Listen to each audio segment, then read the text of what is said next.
돈을 벌어가면서 여기까지 올 수 있었던 얘기는 우리에게 좌절이 있었지만 그게 어쩜 우리에겐 최적의 좌절이었던 거예요. 최적의 좌절이라는 건 뭐냐면 나를 성장시키는 좌절까지가 최적의 좌절이에요. 그게 어렸을 때부터 우리가 좌절 안 된 게 어디 있어요. 우리가 엄마한테 그렇게 져달라고 막 울었는데 엄마는 어떻게 귀가 안 들리고 애니빵 하느라고 우리를 못 봤단 말이에요.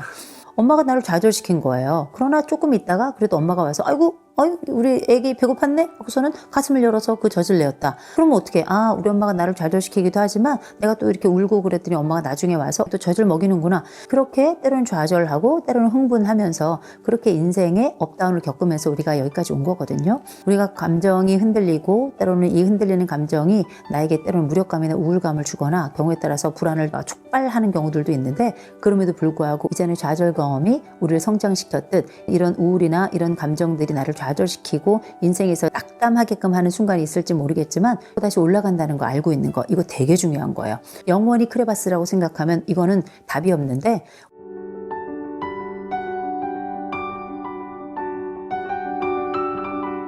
타인과의 비교에서 오는 박탈감 상당히 지는 것 같아요. 마흔이 지나면.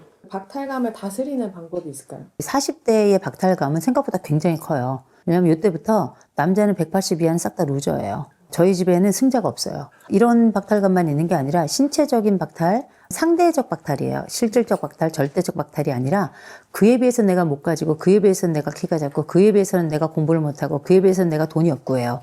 본 게 많아서 그래요. 본 게 별로 없을 때는 뭐 비교할 것도 별로 없어가지고 불행할 것도 별로 없었는데 본 게 많아지니까 자랑질하는 것들이 많아가지고 늘 침묵하고 있는 나는 그 안쪽에서 그들이 이야기했던 자랑질이 사실은 다 페이크인데 내 안쪽에 가져와서 이걸 리얼로 받아들여요. 그들은 웃자고 한 얘기를 나는 다큐로 받아들이는 이게 이제 40대거든요. 너무 비슷한 장면이 많아지면 그게 사실처럼 느껴져요. 모든 사람이 그렇다 그러면 그게 사실이라고 알고 실험해 보면 직선이 이렇게 세 개가 있는데 하나만 길고 두 개는 같거든요. 여러 사람이 다 셋 다 똑같다 그러는 거 자꾸. 한 사람이 똑같아. 두 사람 똑같아.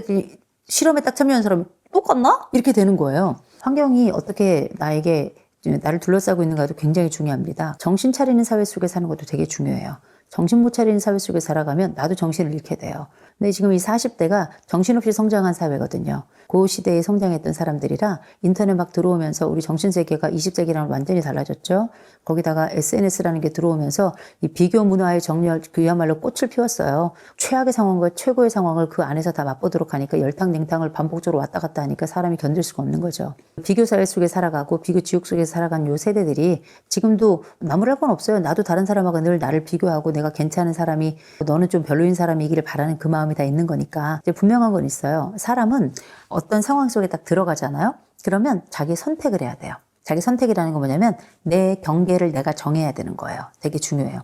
사람들이 생각하는 부자의 기준이 있어요. 우리나라는 30억 있어야 된대요. 30억은 다음 생에도 안 돼요. 요새 집들이 강남은 50억 하더라고요. 그거는 그들의 리그예요. 그렇게 사는 사람들은 그렇게 사는 거고 우리는 그냥 3억, 5억, 비싸면 7억 이렇게 다 사는 거 아니겠습니까? 그보다 더 비싼 집 있는 사람은 좋겠다. 우리는 다 서민이에요. 다 비슷하게 살아가는 겁니다. 어쩌다가 운이 좋아서 돈을 잘 버는 사람, 운이 좋아서 부모를 잘 만나서 덜 노동하고 더 많이 받는 사람들도 있겠지만 우리 평범한 사람들은 다 그냥 열심히 그렇게 황소처럼 열심히 일하고 아침에 8시까지 출근해가지고 밤 9시까지 그냥 죽도록 일하다가 나중에 어떻게 잠자기 전에 소주 한 잔 마시고 그렇게 자는 거 아니겠어요? 근데 우리가 이런 삶을 사는 게 불행한 게 아니에요. 왜냐면 나는 내 인생을 살아가고 있으니까. 나는 내 삶을 위해서 내가 일을 하고 있으니까. 내 삶을 통해서 내 가족이 나와 함께 먹고 마시고 그렇게 살아가니까. 그리고 내 배우자도 나를 괜찮다 말했으니까. 아이들도 건강하게 자라가고 있으니까. 그럼 이게 괜찮은 거예요. 우리가 알고 있는 이 비교는 얘기했잖아요. 겉에서 잠깐 들리는 이야기가 여러 번 반복되면 내 안쪽에는 그게 사실이 돼서 늘 반복이 된다고. 통로를 찾지 못해서 계속 반복한단 말이에요. 안에서는 계속 에너지가 들어오면 안에서 어느 정도 돌다가 나가야 되는데 안 나간 채로 안으로 계속 에너지가 들어오잖아요. 그럼 이게 안쪽에 터져버리는 거예요. 무력감이라는 걸 경험하고 우울감이라는 걸 경험하는 겁니다. 무력감과 우울감을 경험하는 게 나쁜 거냐? 나쁜 게 아니죠. 나에게 그런 감정이 오는 걸 어떻게 해요? 이 세상에 나쁜 감정이 어디 있어요? 그리고 내게 오는 감정을 내가 늘 막아내는 그런 능력이 있을 것 같으면 우리가 왜 앉아서 이 책을 읽고 있고 이 유튜브를 보고 있겠습니까? 우리라는 사람이 워낙에 취약해요. 워낙에 취약한 사람인데 그래도 한 가지 좀 좋은 점은 뭐냐면 이 삶을 살아올 동안에 내가 좀 마흔이 됐잖아요. 마흔이 되면 몇 가지는 가지고 있어요. 좌절 경험이 우리를 성장시켰다는 걸 알아야 돼요. 그 좌절 경험이 우리에게는 막대한 좌절도 있었지만 보통 우리가 여기까지 일을 하면서 또 지금도 일을 하면서 관계를 해가면서 돈을 벌어가면서 여기까지 올 수 있었던 얘기는 우리에게 좌절이 있었지만 그게 어쩜 우리에겐 최적의 좌절이었던 거예요. 최적의 좌절이라는 건 뭐냐면 나를 성장시키는 좌절까지가 최적의 좌절이에요. 그게 어렸을 때부터 우리가 좌절 안 된 게 어디 있어요. 우리가 엄마한테 그렇게 져달라고 막 울었는데 엄마는 어떻게 귀가 안 들리고 애니빵 하느라고 우리를 못 봤단 말이에요. 엄마가 나를 좌절시킨 거예요. 그러나 조금 있다가 그래도 엄마가 와서 아이고 우리 애기 배고팠네? 하고서는 가슴을 열어서 그 젖을 내었다. 그러면 어떻게? 우리 엄마가 나를 좌절시키기도 하지만 내가 또 이렇게 울고 그랬더니 엄마가 나중에 와서 또 젖을 먹이는구나. 그렇게 때로는 좌절하고 때로는 흥분하면서 그렇게 인생의 업다운을 겪으면서 우리가 여기까지 온 거거든요. 우리가 감정이 흔들리고 때로는 이 흔들리는 감정이 나에게 때로는 무력감이나 우울감을 주거나 경우에 따라서 불안을 촉발하는 경우들도 있는데 그럼에도 불구하고 이전의 좌절 경험이 우리를 성장시켰듯 이런 우울이나 이런 감정들이 나를 좌절시키고 인생에서 낙담하게끔 하는 순간이 있을지 모르겠지만 다시 올라간다는 거 알고 있는 거 이거 되게 중요한 거예요. 영원히 크레바스라고 생각하면 이거는 답이 없는데 우리가 가지고 있던 과거의 이 최적의 좌절이 지금에도 최적의 좌절이 될 수 있다는 거 이걸 아는 거 이게 굉장히 중요할 겁니다. 두 번째로는 우리가 이런 그 감정적인 동요나 아니면은 내가 가지고 있는 이 삶에 있어서 뭔가 비어있는 듯하고 뭔가 더 채워야 될 것 같은데 아무것도 채워지지 않고 계속 비어지면 어떡하나의 생각이 들 때도 있거든요. 이런 마음이 들 때는 저는 행동이 굉장히 중요하다고 생각해요. 1차적으로 말씀드렸던 건 뭐냐면 우리는 극복 경험이 있다라고 말씀드린 거예요. 우리도 이전에 작고 큰 유사한 경험이 있었는데 그때도 잘 경험했듯 우리도 지금도 잘 이겨낼 수 있을 것이다 라고 하는 내 경험을 토대로 한 성공에 대한 기대와 가능성을 얘기하는 거예요. 두 번째로는 내 감정을 다스리는 방법은 감정에 있지 않아요. 몸뚱이에 있습니다. 내가 감정이 불안정하거나 할 때에는 루틴이라는 게 되게 중요한 거예요. 내가 항상 밥 먹던 시간에 밥 먹고 운동하는 시간에 운동하고 귀가하는 시간에 귀가하고 출근하는 시간에 출근하잖아요. 이 패턴만 깨지지 않으면 우리들의 감정의 업다운은 상당 부분 대부분 다 자리를 잡습니다. 플러스로 뭐 운동까지 하고 그러면 너무너무 좋긴 하겠지만 그게 아닌다 하더라도 제일 중요한 건 어떤 일이 생겼을 때 꼭 지켜야 되는 게 뭐냐면 루틴, 나의 일상을 지키는 게 제일 중요해요. 이 일상이 여러분들의 감정을 잡아줄 거예요. 이 일상이 흔들리고 삐져나갈 것 같은 내 마음의 모든 순간들 속에 가장 중요한 자장가가 돼요. 왜냐하면 내일 아침에 나 출근해야 되거든. 근데 저녁이 되면 퇴근할 때까지 나 회사에 있어야 되거든. 그 다음 날 또 출근해야 되거든. 이게 되게 중요한 거예요. 내가 출근을 안 하는 순간 나의 일상도 파괴되고 동시에 나의 감정도 파괴되는 거예요. 나를 붙잡아줄 게 없어요. 고통이나 이런 감정의 총량은 절대값이 있어요. 몸이 아파. 그러면 이 통증이라는 게 내가 아무리 내 배우자가 나를 사랑하고 내 아이가 내 부모가 나를 사랑한다 그래서 나 대신 아파줄 수 없죠. 고통도 마찬가지예요. 내 정서적 고통이든 내 마음의 고통이든지 간에 이 고통의 값도 누가 좀 덜어줄 것 같죠?